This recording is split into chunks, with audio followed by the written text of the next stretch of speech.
This is View from the Top. I'm Modile Sharafaisu. Thank you for joining us. Africa's unquenchable entrepreneurism has created a large and increasingly affluent middle class, as well as an impressive number of millionaires and, what we say, a good number of billionaires.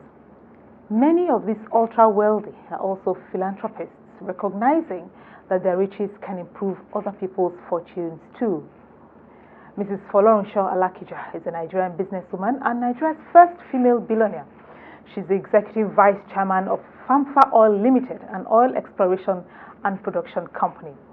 She's also group managing director of the Rose of Sharon Group, which consists of the Rose of Sharon Prints and Promotions Limited and Digital Reality Prints Limited.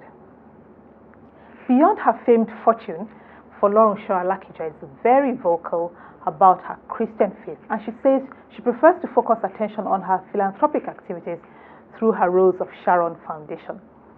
Mrs. Alakija joins me on View from the Top today, and it's a real pleasure. Thank you, Mrs. Alakija, for joining us. It's my pleasure to be here. Let's get right down to our conversation, but here's a quick biography first. Folorunsho Alakija, formerly Folorunsho Agbara, was born on July 15, 1951. After her primary education in Wales and her secondary education in Nigeria, she did her secretarial studies at Pitman Central College, London. She later studied fashion at the American College in London and the Central School of Fashion. She began her career as a secretary at Shijuade Enterprises and later at the now-defunct International Merchant Bank of Nigeria. In the 1980s, she founded Supreme Stitches, a Nigerian fashion label.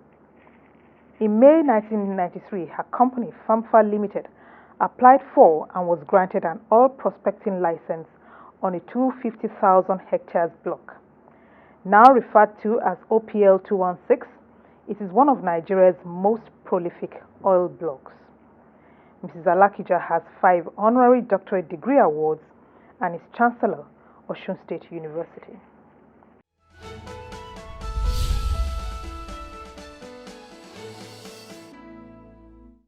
About the work of the Rose of Sharon Foundation.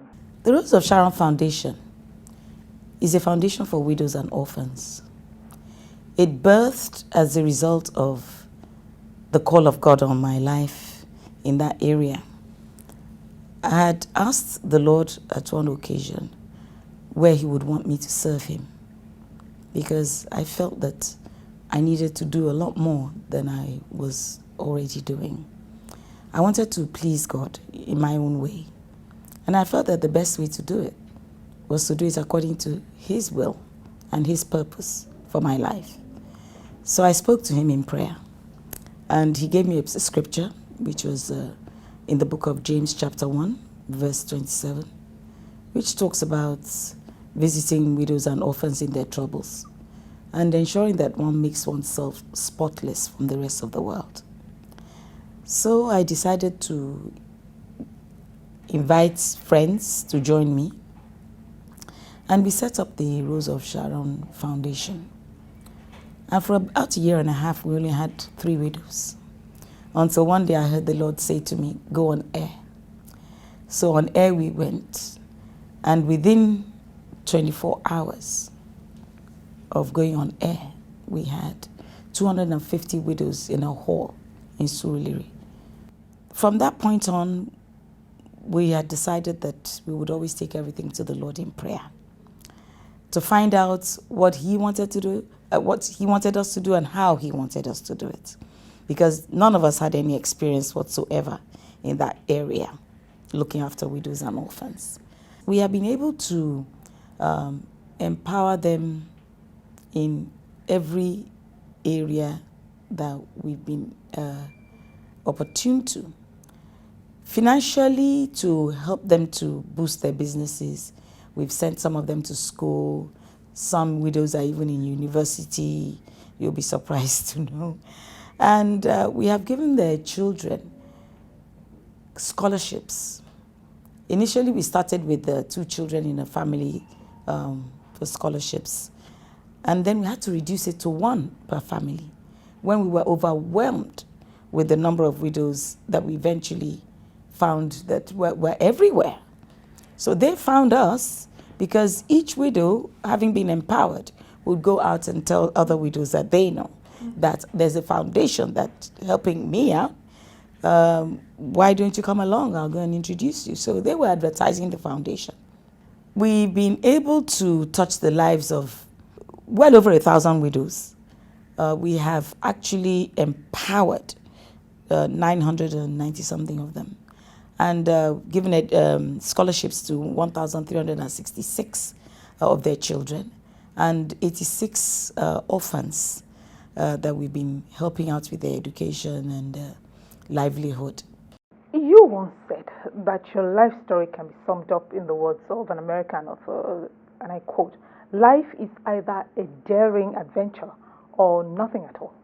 Can you explain that? The life history and story of Helen Keller, when I read about her, touched me, because she was a woman who was deaf and dumb at the age of 19 months. But she went to university and qualified in the arts. The part that touched me about her life was that she was a focused woman, she was a determined woman, she knew where she wanted to get to, she knew her goals, and she went for it. She didn't let anything deter her, she didn't let anything stop her or slow her down. And she died at the age of 88. She has left an indelible mark on the world, on women, and me most especially. My getting to where I am today has been a combination of ensuring that I'm focused in what I want to do, ensuring that I'm determined to get to where I want to be. I serve a living God who knows no, and I hang on to his pillar. I make sure that I draw up my plans according to the will of God and his purpose for my life. And I follow his footsteps to ensure that whatever is worth doing at all is worth doing well. When businesses grow this big, when people are this successful, the tendency is to say, this was my vision.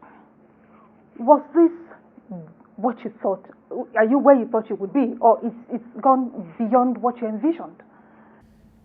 It's definitely gone beyond what I envisioned. I did envision being a businesswoman.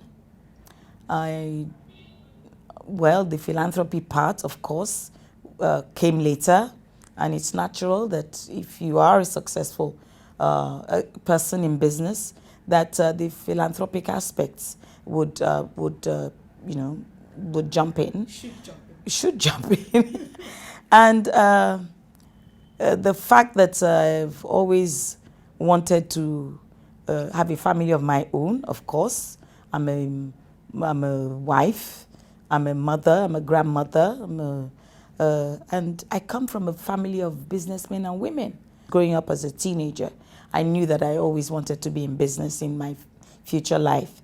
So having grown up amongst business men and women, especially my father and mother, I imbibed all what I could learn from them to get to where I am now. Because in those days, each time that we came back from school, I would go and help my mom in her store.